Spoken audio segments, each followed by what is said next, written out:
हकीम स्वयं अपनी स्वयं की जीव की, अपने स्वयं की प्राणों की रक्षा नहीं कर पा रहा है, क्या उसके सामने हाथ गिड़गिड़ाना, क्या हाथ जोड़ना? बचे क्या डॉक्टर? नहीं बचे। अमर डॉक्टर भी विमल भैया अमर थे, डॉक्टर थे, पर फिर भी गए, फिर भी चले गए, फिर भी चले गए। कोई भी बचाने वाला नहीं है।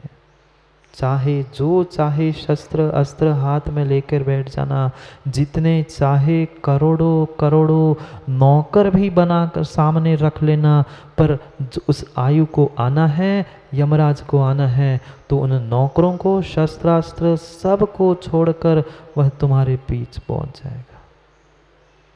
बहुत बड़ा किला बना लो, बहुत सारे नौकर रख लो, जितने चाहे आत्मरक्षक, जितने चाहे बॉडीगार्ड बना के रख लो, पर जरूरी नहीं है कि वह तुम्हारी रक्षा करे। पहले भी शायद कहा था, वह रक्षक ही भक्षक बन गया। क्या भारत के इतिहास को नहीं जानते आप लोग? कितने सारे इतिहास की ऐसी घटना है जो बॉडीगार्ड के लिए बनाया गया था, स्वयं की रक्षा के लिए बनाया गया था, वह रक्षक ही भक्षक बन गया। किसने उड़ाया? किसने उड़ाया माला पहनाकर? कोई दूसरा नहीं था, कोई दूसरा नहीं था जिसे तुमने शरण मानी थी, सुरक्षा कवच माना था। वह सुरक्षा कवच ही तुम्हारे प्राण लेके चला गया। बॉडीगार्ड स्वयं भी गया और उन्हें भी लेके चला गया। नाम लेने की ज़रूरत नहीं है, इतने ज्ञानी आप लोग हो, समझ गए होंगे मैं किस किस की बात कर रहा हूँ। स्वयं भी गया, जिसको पूरी पूरी अंदर की बातें पता थी, जिसे बॉडीगार्ड आत्मरक्षक करके साथ 24 घंटे लेके घूमते थे, उसने ही क्या किया? निपटा दिया। मैं तो ठीक, तू भी चला जा, मैं भी चल जाता। कौन शरण है? किससे उम्मीद रखोगे? किससे उम्मीद रखोगे? जो 24 घंटे तेरी रक्षा के लिए जिसे नियुक्त किया गया था, जो पैसे मात्र उसी के लिए लेता था कि इस जीव की रक्षा हो, उस व्यक्ति की रक्षा हो, वही रक्षा करने वाला ही प्राण ले जा रहा है, तो दुनिया के कौन से किससे हम उम्मीद रखें? पर इसका मतलब ये भी नहीं है क्या बहुत सारे जीवों के चेहरे उतर गए, इसलिए कह रहा हूं। रोने के लिए, उदास होने के लिए किंचित भी ये अनित्य असरण भावना नहीं है, सत्यता का बोध करने के लिए है। ठीक है, ये अनिवार्य है, प्रत्येक जीव को मरना भी अनिवार्य है, और मरने के साथ कोई भी रक्षक भी नहीं है, ये भी परम सत्य है।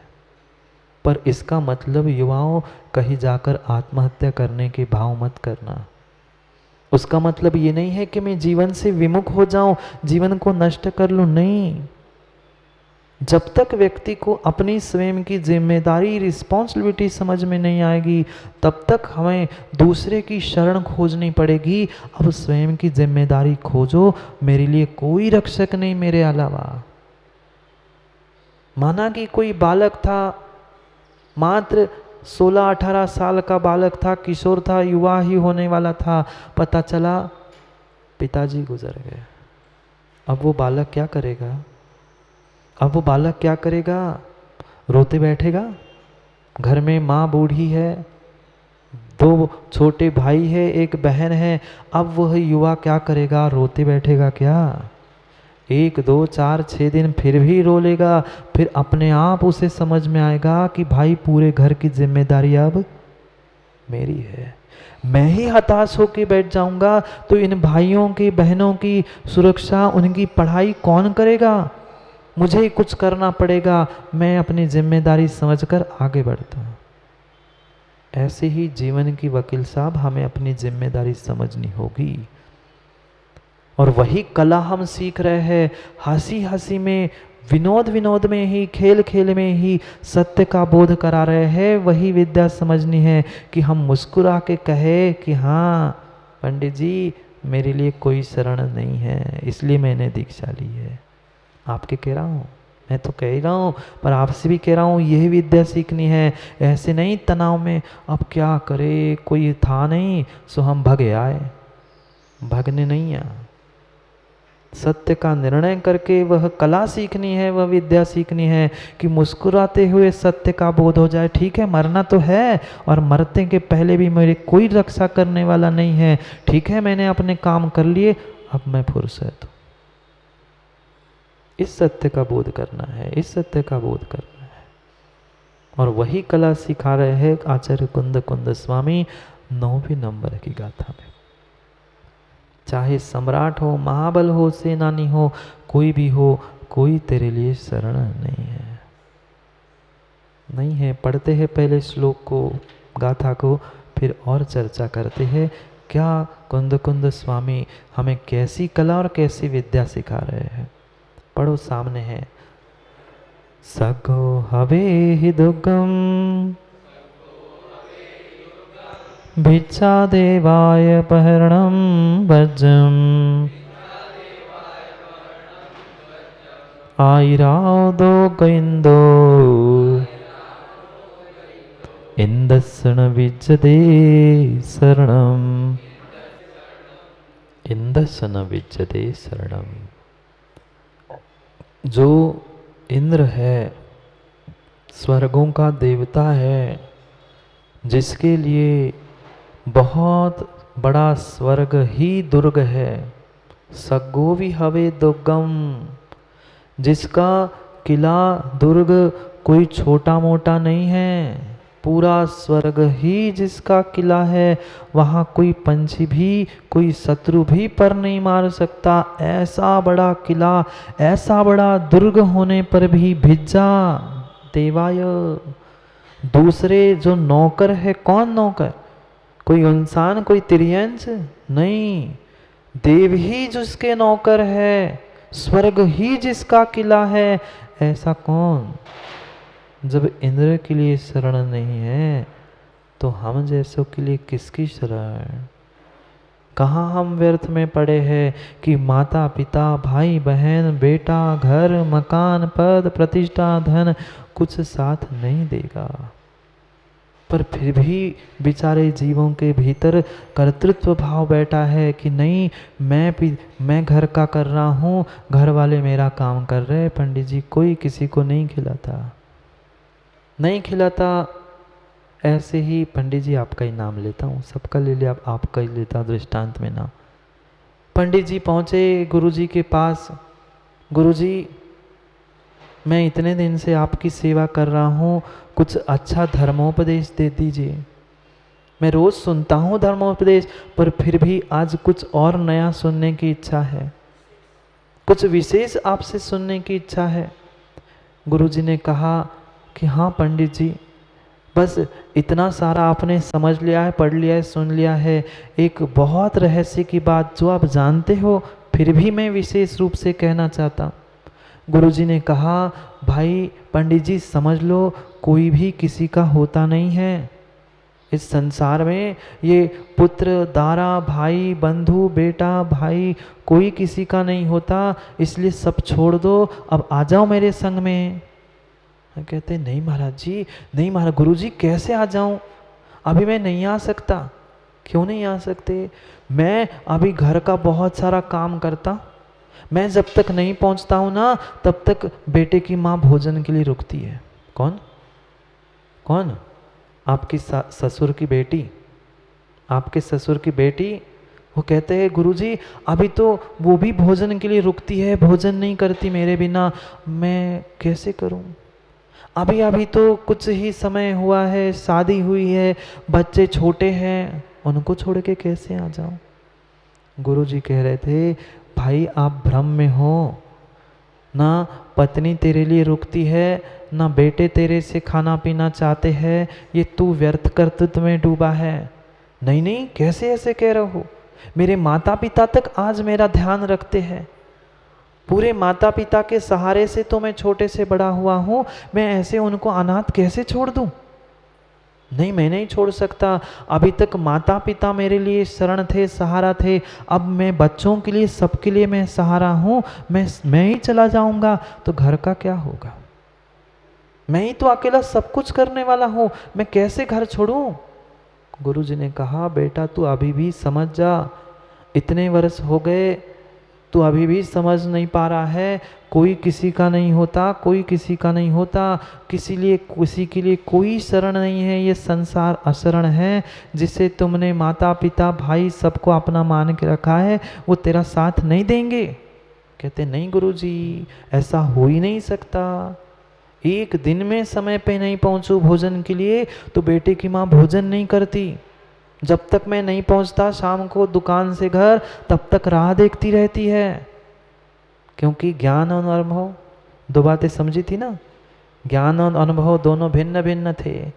गुरुजी ज्ञान दे रहे थे, पर पंडित जी कह रहे हैं मेरा अनुभव ऐसा नहीं है। पर गुरुजी कह रहे थे भाई मैंने सब देखा है, तूने क्या देखा है? अभी संसार, पूरा संसार अशरण है, कोई किसी के काम नहीं आता, कोई किसी का सहारा नहीं है, छोड़ दे व्यर्थ कर। नहीं, कैसे मानेंगे? पंडित जी थी, इतने जल्दी मान जाए तो बात कैसी? गुरुजी ने कहा ठीक है पंडित हो, नहीं मान रहे हो, नहीं मान रहे हैं, फिर एक काम करना। क्या करना है? बताओ, मैं एक काम बताता हूँ, एक आइडिया बताता हूँ, तुम्हें सत्य का बोध करा देता हूँ, तुम ऐसा कर लेना। उसने कहा ठीक है, अब आप इतना कह ही रहे हो तो इतना तो कर ही सकता हूँ, घर छोड़ पाऊँ नहीं छोड़ पाऊँ, पर इतना तो कर ही सकता हूँ। गुरु ने बढ़िया विद्या सिखा दी, प्राणायाम सिखा दिया और सांस रोकने की विद्या बता दी, और कह दिया कि जाओ घर में चले जाना और तुम घर में जाकर तुरंत चक्कर आके गिर जाना और मरने का नाटक। श्वास रोकने की कला बता दी थी, प्राणायाम बता दिए थे, किसी को पता नहीं चलना चाहिए।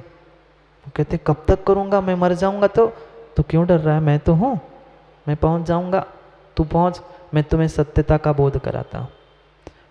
पहुँच गए पंडित जी। दिमाग में तो एक ही बात थी कि कोई ऐसा थोड़ी होता है। महाराज को काम क्या होता है, गुरुजी को काम क्या होता है? उनका तो काम है कहते रहो, जीना तो मुझे है, घर तो मुझे चलाना है, क्यों मिल गई? महाराज तो कहते ही रहते हैं, कहना काम है उनका। सोच के जा रहे थे, घर जैसे ही पहुँचे, घर में पहुँचते ही 2, 5, 10 मिनट बैठे ही होंगे, इतने में जोर से चिल्लाने लगे, पेट में दर्द है, छाती में दर्द है, ये हो गया, और चक्कर आके धड़ाम से गिर गए।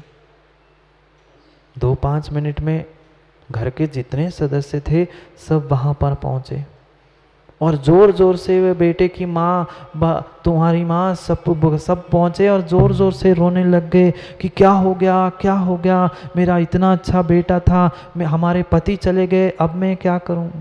आदत होती है जीवों की। जैसे ही समझ में आया, अभी पता ही नहीं है क्या हुआ क्या नहीं हुआ, मरे कि नहीं भी पता नहीं है, पर देख लिया चक्कर आके गिर गए। वह पत्नी रोने लग गई, क्यों इन्हें ले गए, इनसे पहले तो हमें ले जाते, घर कौन संभालेगा? ये तरीका होता है कहने का। इनको पहले ले जाते, मैं चली जाती, क्यों इनको ले गए, हमारा नंबर लग जाता, हे भगवान तूने क्या कर दिया, मुझे क्यों नहीं उठाया, इनको हो गया। उतने में फिर माँ रोने लग गई, मैं अब बूढ़ी हो गई थी, अब तो मुझे कुछ करना ही नहीं था, हे भगवान मुझे ले जाते, तुमने इनको क्यों, तो बेटे को क्यों ले गया, बेटे की तो अभी शादी हुई थी, अभी बच्चे हुए थे, उसे तो पूरा संसार देखना है, मुझे ले जाता। कौन कह रही थी? पंडित जी की माँ भी कह रही थी। पंडित जी के पिताजी भी पहुँचे, उनने भी कहा मैंने सब कर लिया था, कमा धमा के इसको इतना बड़ा कर लिया, अभी तो इसने घर चलाना सीखा था, क्यों इसे ले गए, मुझे ले जाते, मैं मर जाता तो अच्छा, अब मैं बूढ़ा तो हो ही गया हूँ, काम कुछ हो नहीं रहा है, अच्छा होता मैं चला जाता, इतनी बीमारियाँ है, मैं मर जाता, इनको क्यों ले गए? सब यही कह रहे थे। अब बेचारा बेटा तो बेटा था, उसे भी कुछ पता नहीं, सबने जैसे कहा, उस छोटे बेटे ने वैसे कहा, मेरे पिता को क्यों ले गए, वे तो सब करता धरता थे, मुझे ले जाते। गुरुजी बाहर ही थे, गुरुजी नगर में भिक्षा के लिए उसके निकले ही थे, वे बाहर ही पहुँचे और देखते देखते अब इतने ज़ोर ज़ोर से आवाज़ आएगी तो अड़ोस पड़ोसी भी दौड़ के आएंगे, अड़ोस पड़ोसी भी आए, वो उनके जो बहुत अच्छे मित्र थे पंडित जी की, वे भी आके वे भी रोने गाने लग गए, बहुत अच्छे थे पंडित जी, क्यों चले गए, ऐसा होता वैसा होता, उनके बदले में हम चले जाते, अब घर कौन चलाएगा, दुनिया भर की बहानेबाजी, सब ने बातें कर। इतने में गुरुजी जाने के वहाँ से रास्ते से जाते हुए एक मित्र को दिख गए, मित्र ने कहा देखो देखो इनके गुरुजी जा रहे हैं पंडित जी के, ये 24 घंटे उन पंडित जी के आगे, गुरुजी के आगे पीछे घूमते थे, कुछ उपाय हो जाए, इनके गुरुजी से पूछ ले, गुरुजी को ले आए, आशीर्वाद से ठीक हो जाए। पहुंचे हुए मित्र लेने के लिए, गुरुजी तो घूम ही रहे थे उसी के लिए कि कोई बुलाया अंदर मैं पहुंचूं। गुरुजी पहुंचे, जैसे ही अंदर पुनः जोर से रोने लग गए, गुरुजी आपके शिष्य को ले गए, अब क्या करूं। बेटे की माँ कहने लगी गुरुजी कुछ ऐसा कर लो, इनके बदले में मैं चली जाती। माँ कहने नहीं नहीं मैं चली जाती। पिता कह रहे मैं बूढ़ा हूं मैं चले जाता। गुरुजी ने कहा ठीक है शांत रहो शांत रहो, मेरे पास एक दवाई है। गुरुजी ने कहा पंडित जी की मेरे पास एक दवाई है। सब खुश हो गए, दवाई है जल्दी दे दो ना। दे रहा हूं। पास में उनके गुरुजी के एक झोला था, झोले से उनने एक पुड़िया निकाली और कहा उस बेटे की माँ को यानी पंडित जी की पत्नी से कहा कि एक कटोरा पानी ले आओ। वो पानी लेने गई रोते रोते और पानी ले आकर पंडित जी के हाथ में दे दी। पंडित जी ने बढ़िया वह दवाई की पुड़िया खोली और पानी में घोलकर रख ली। खड़े हो गए, सब कहने लगे, मित्र कहने लगे, परिवारजन कहने लगे पंडित जी जल्दी से पिलाओ ना, वो जिंदा हो जाएगा। पंडित जी कहते कैसे पिलाऊं, मरे को थोड़ी पिलाया जाती, अब वे तो चले ही गए हैं ना, उनको थोड़ी दवाई पिलाई जाती, फिर क्या करना है। दवाई किसी और को पीनी पड़ेगी, दवाई किसी और को पीनी पड़ेगी। तुरंत बेटे की माँ खड़ी हो गई, मुझे दो मैं पीऊंगी, मेरे पतिदेव है मैं दवाई पीऊंगी। माँ कह रही तू क्यों पिएगी बेटी, मेरा बेटा है मैं पीऊंगी। पिता ने कहा नहीं नहीं मैंने जन्म दिया है पाला पोसा है, दवाई तो मैं पीऊंगा। मित्रों ने कहा नहीं आप क्यों पी रहे हो, हम सब मित्र हैं ना हम पी लेंगे।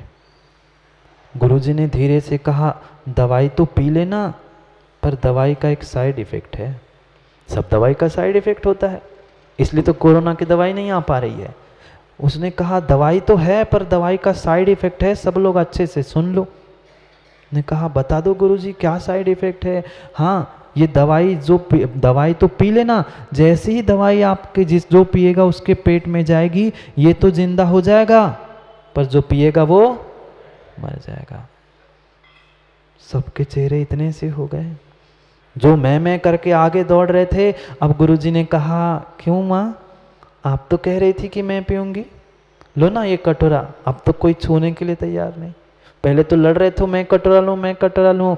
वह कटोरा सामने किया बेटे की माँ के पत्नी के, उससे कहा तू पी ले ये थोड़ी सी दवाई। तेरे पतिदेव अभी तो चिल्ला रही थी ना कि मैं चली जाती, इनको क्यों ले गए, अब पी लेना वो जिंदा हो जाएंगे तू मर जाएगी। उन्होंने गुरुजी से कहा क्या मैं पागल दिख रही हूँ, मैं क्या पूरी पागल दिख रही हूँ। ठीक है चले गए तो चले गए, मैं तो जिंदा बची हूँ, बेटे का ध्यान मैं रख लूंगी, चले जाए मैं कमा के खिलाऊंगी, मुझे नहीं मरना। गुरुजी ने कटोरा उसके माँ के सामने कर दिया, माँ तू पी ले। अभी तो कह रही थी मेरी जिंदगी हो गई सब कुछ हो गया, कहती मैं क्यों मरूं, मरे मेरे दुश्मन, मैं नहीं मरने वाली। वो तो कहना पड़ता है, सो मैंने कह दिया, हो गया तो ठीक है, मैं अपने पतिदेव के साथ जिंदगी गुजार लूंगी, बेटे की क्या ज़रूरत, वो मेरे पतिदेव कमा के खिला देंगे, बहू है बेटे को देख लेगी, मैं क्यों मरूं। दादाजी के पास मतलब उसके पिताजी के पास पहुंची, कटोरा पहुंचा, वो भी कह रहे नहीं भैया मैं क्यों मरूंगा।